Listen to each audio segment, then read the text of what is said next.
Virtuous. I'm your host, Renee Kranz. In studio with me today, I have the always popular Father Brian Eckrich. Good morning, friends. Welcome, Father.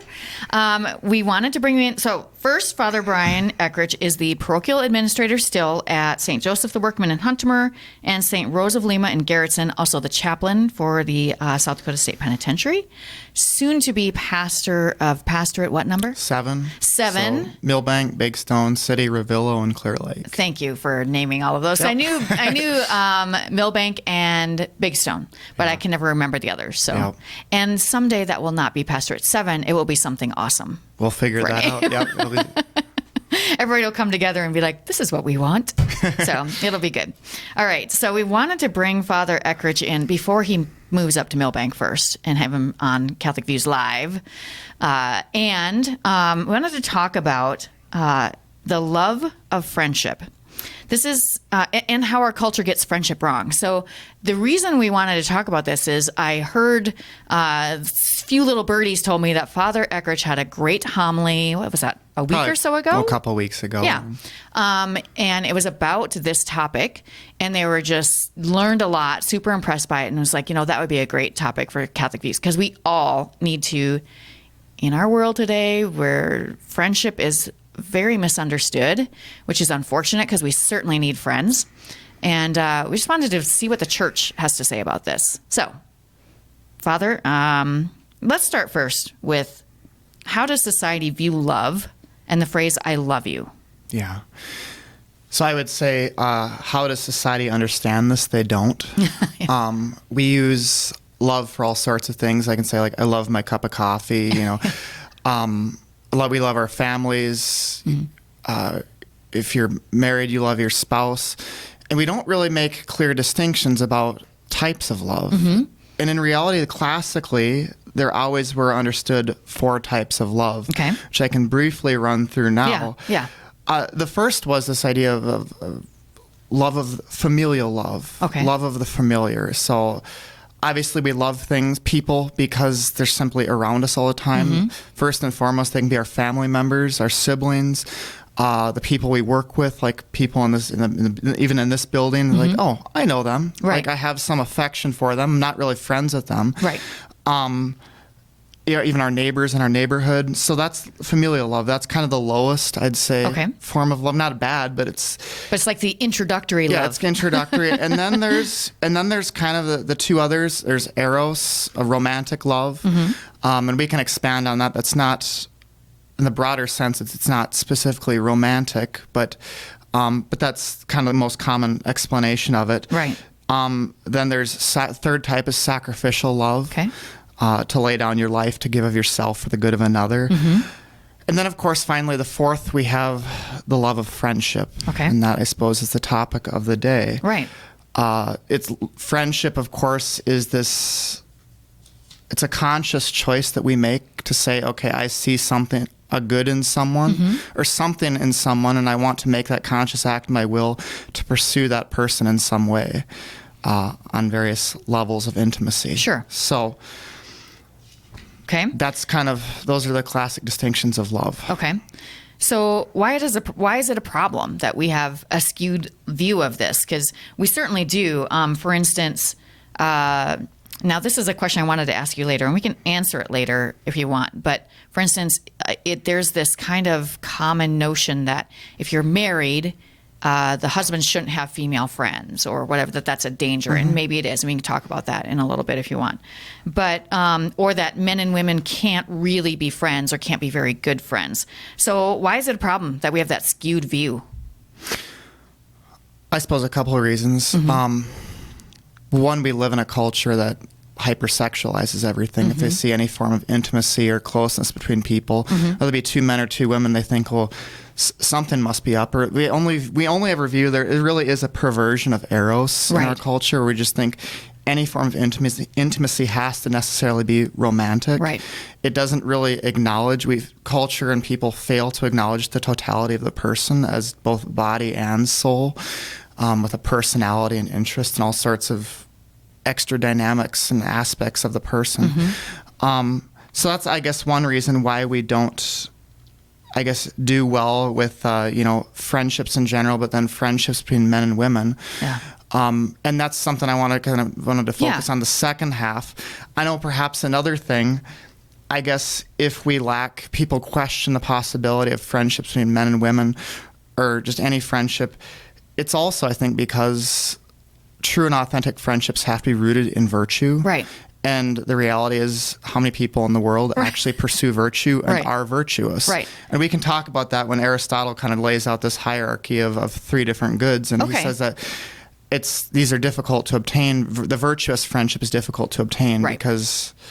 okay, so tell us about that. Aristotle calls these the hierarchy of friendship.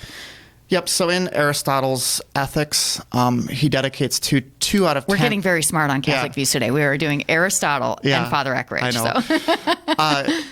So Aristotle dedicates 10 chapters to answering the question of how can the human person be happy. And two of those chapters are on friendship. Okay. And he begins by noting that there are three types of friendship. The most immature type of friendship, the friendship, he says, of children, is friendships rooted in pleasure. Okay. That it's a friendship of pleasure is I spend time with this person because they're fun to be around, because I derive some pleasure, some benefit from that. And he said this, of course, is the most fleeting because the object of friendship is not the person themselves, but some benefit gained. So once the pleasure ends, the friendship ends. Right. And we see this about little kids. They have a best friend in the morning, and then by the afternoon, they're like, I'm not friends with him anymore. I think sometimes that happens with adults, too. And maybe, too. And we do. And I guess we still have, friendships of pleasure. Right. And then as we mature into adulthood, Aristotle notes that instead of simply pleasure, now we're kind of develop into the realm of utility. We're business partners, that I'm friends with you because I can profit in some way. Okay. And so... Is it necessarily a profit thing, or is it because you're around each other all day? But you're not necessarily good friends, or is the utility one always like you're getting something from it? I think utility is I'm getting something from it. It's, I guess even in a sense, not to degrade like our friendship, but it's like even in this moment, it's like, okay, we're doing this because you need to record a Catholic Views, and you gave a good homily. I provide something for you. So and even in that light, I'm not degrading this, but it's saying okay, we enter into all these things all the time. It's a necessity. We're social beings. We have to benefit from each other. So it's not a bad thing necessarily. No, but it's still not the greatest thing. Right. Okay. And once again, we note that friendships of utility are also, they come and go. Sure. But Aristotle says then we're not ultimately called to merely friendships of pleasure or utility, but the highest and third is friendship of virtue. Okay. To say that I'm friends with you, not because of some pleasure or some benefit that I gain, but simply because I look at you. The object of the virtuous friendship is the person themselves. And I see the good that is rooted in you, the virtue that's rooted in you, and I seek that for its own sake. And so Aristotle will then say, this friendship is the only one that acknowledges the actual person. Okay. And because I do that, it's also the most enduring and lasting friendship. Sure. I had never heard friendship described that way. That's really, really beautiful way to describe it. Okay. So most modern friendships are pleasure and utility. So can you talk about that virtuous friendship? There's this phrase, you said it's the object of virtuous friendships. So can you talk about that a little bit? I don't know if you've said that even yet. I don't think I did. Okay, so explain that and what it is. So I kind of derived in my own thought two objects of the virtuous friendship. What's the focus of our attention? And I already mentioned it. One, I said one object of the virtuous friendship is the other person themselves, the good that's inherent in them. Right.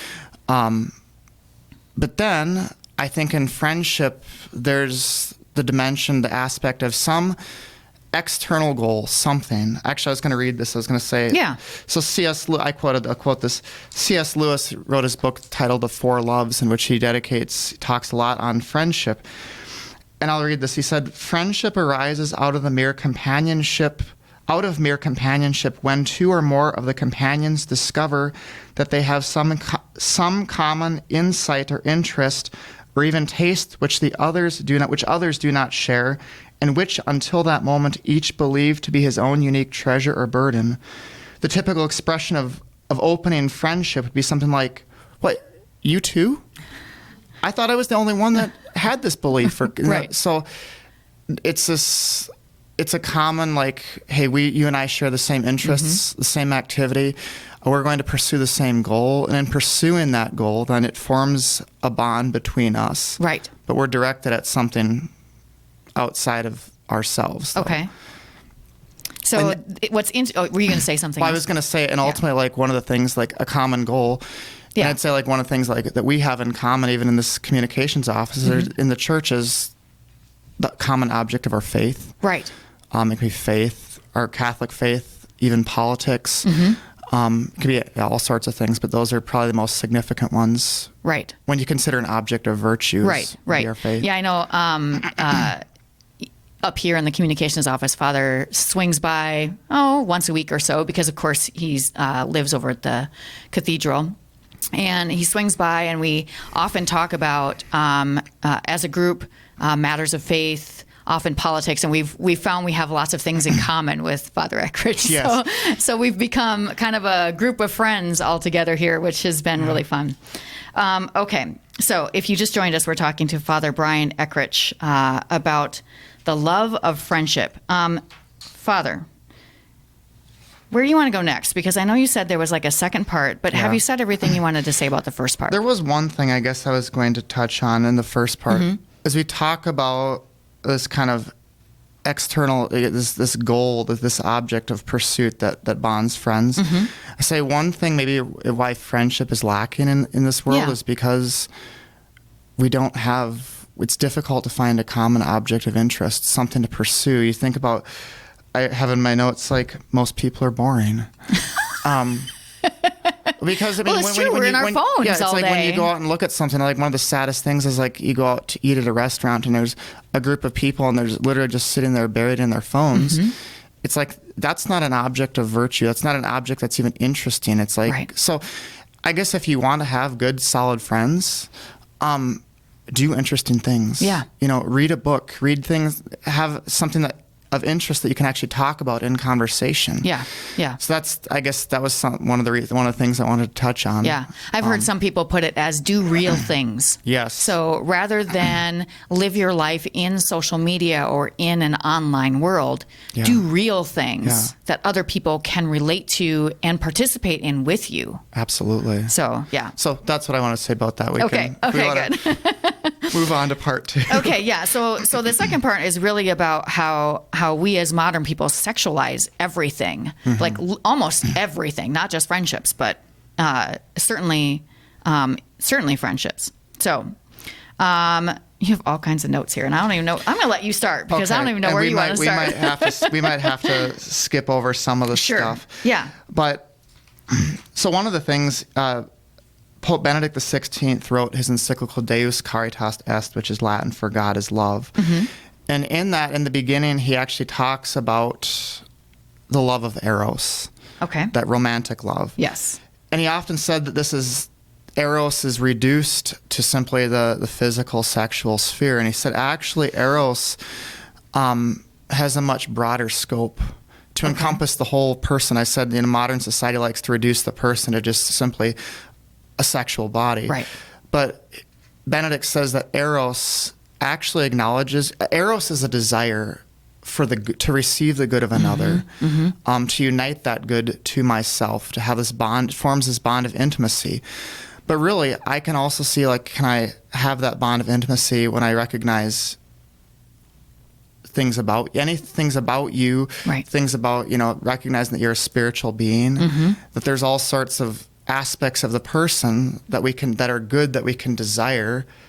Maybe even going back to that common pursuit of some good, some common shared interest. That it's not. Yeah, he said we have to view the person as in all his or her dimensions. Right. And so, with that, then, I mean, that that, I guess, is the cure. I guess reclaiming Eros, to be able to reclaim, I guess, the dignity of the human person in his or her totality. Yeah, because right now we really have like a disordered idea of Eros, where, as you described, it's really a viewing someone as an object and as a sexual object in particular. Yeah. So it's really a disordered view that we have as a society, and most of us can't seem to move beyond that. Yes. So that's what you're really referring to here. I think so. Good. So you have on here that both Eros and agape must always be present in friendship. Can you explain that? Yeah. So... And maybe you need to review those two again. So Eros is the romantic love, and agape is... I was going to say, I guess maybe, and this is also going back to Benedict's encyclical, where he talks about the relationship between these two. Eros is the desire to receive the good of the other, the good that you have. Agape, sacrificial love, is then my desire to give. So in any friendship, any human relationship, it's a two-way street that it's both giving and receiving. That essentially it's just to note that sacrificial love then ultimately tempers Eros. Sure. Because Eros left to itself will become something selfish. It's like, I just want to I want to receive things for myself. Right. And that's not a good thing. So I guess Eros always has to go along with agape to say, okay, I'm going to receive, but then I have a desire to give something of myself back to you. Right. So what's the difference between, a married friendship or love would include both Eros and agape, correct? I think even outside of marriage. So what I want to ask, and I don't know if you'll be able to answer this, but I think you will. Okay. So if you're friends who are not married, so how do you keep that, if you want to, how do you keep that from turning into something that is more towards marriage? Yeah. So first we recognize the natural inclination that a single man and woman, can become friends, and the natural end of that is marriage. Right. So if that's the case, I'd say it's a good thing. Ultimately pursue marriage. But if there's many instances in our life of which, like you're already married, so you can still have interactions with men or even like me. Right. Three things. If we're going to, how can a virtuous friendship remain pure and preserve authentic intimacy? Yes. Maybe that's what that is the question. I came up with three things. One, as I said, reclaim Eros. Explicitly acknowledge the whole person, not just a body, but a soul, heart, mind, personality. That's step one. I think that's the most important thing. Yeah. And then I think also step two, know our natural tendencies. I can speak from the perspective of a man, but men inherently recognize the beauty of women. And to say, okay, I see her beauty. Now, what is the resolve of my own heart and mind? What am I going to do with that? Sure. To recognize, okay, she's beautiful, but that beauty is for her husband or her future husband. It's not for me. Right. So just so we don't accidentally get swept away in our lower passions, you have to kind of prepare in that way. Right. But then also, I think point three is to talk about the importance of a virtuous object of friendship, that the object of our friendship, the commonality, is rooted ultimately in God. Right. Dietrich von Hildebrand is a German philosopher and theologian that wrote a book on man and woman. And he notes, like all throughout history, the very intimate relationships between some of the saints, St. Francis and St. Clare. I was thinking as I came in here, like Jesus and Mary Magdalene. Yeah. Probably one of the most intimate friendships between man and woman. And it's like, well, the object of some good is ultimately God. That if a friendship between man and woman is going to remain pure and virtuous, it has to transcend the physical dimension, but ultimately enter into the spiritual realm. Right. To allow God to perfect and guide that. Right. Because if you don't aim for the higher good, you'll naturally maybe have the tendency to fall down and settle on lower goods. Right. Which is the danger zone. Right.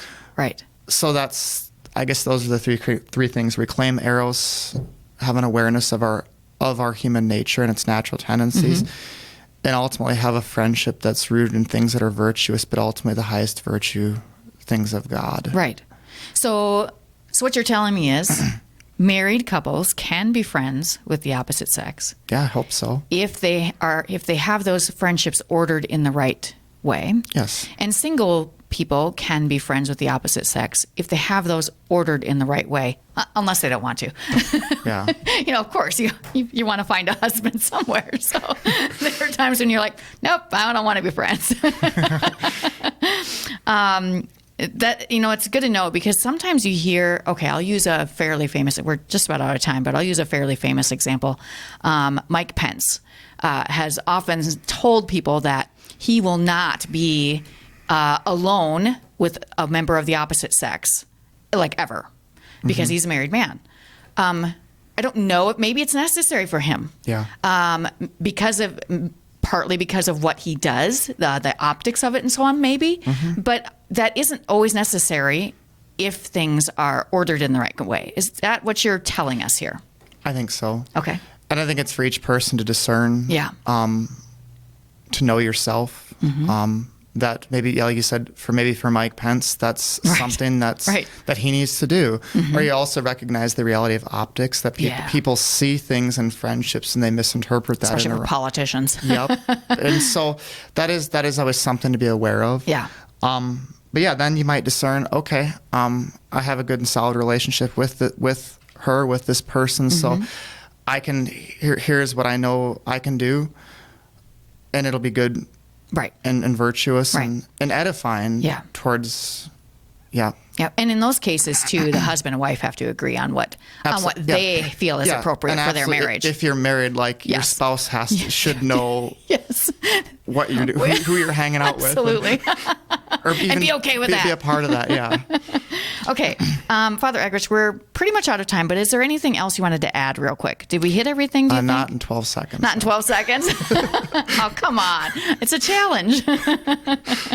Okay. Well, I appreciate all of that. Is there any place that, obviously Aristotle and C.S. Lewis's The Four Loves might be a good thing for people to look at if they want more information on this topic? I would say the most practical one is probably C.S. Lewis's The Four Loves. Aristotle is a little bit more difficult. Yeah. And, it's probably not your easy read. Right. And then I guess one of the other things, so Dietrich von Hildebrand, as I mentioned, he's a German philosopher and theologian. He wrote a little tiny book titled Man and Woman. Okay. And that essentially talks about what is the masculine genius, what is the feminine genius. Yeah. And really, how does the complementarity between men and women? This is, I guess, if we were going to have an extended session, it'd be interesting to talk about maybe the mutual complementarity and enrichment that friendships between men and women, or even in the context of marriage, what exactly that looks like. But that's an incredible little book. It's only about 120 pages. Oh, yeah. And not terribly difficult. And that's an easy read. Von Hildebrand, his genius is he has deep thought, but he keeps it simple. Oh, I love those kind of guys. So that would be my recommendation. Okay.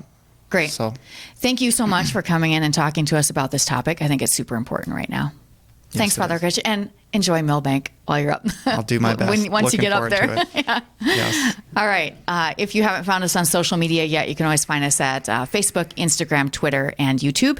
And you can always find us on wherever you can find your podcasts, Spotify, Stitcher, Apple Podcasts. So you can find us there. That's it for us today. Hope you'll join us again next week for more Catholic Views.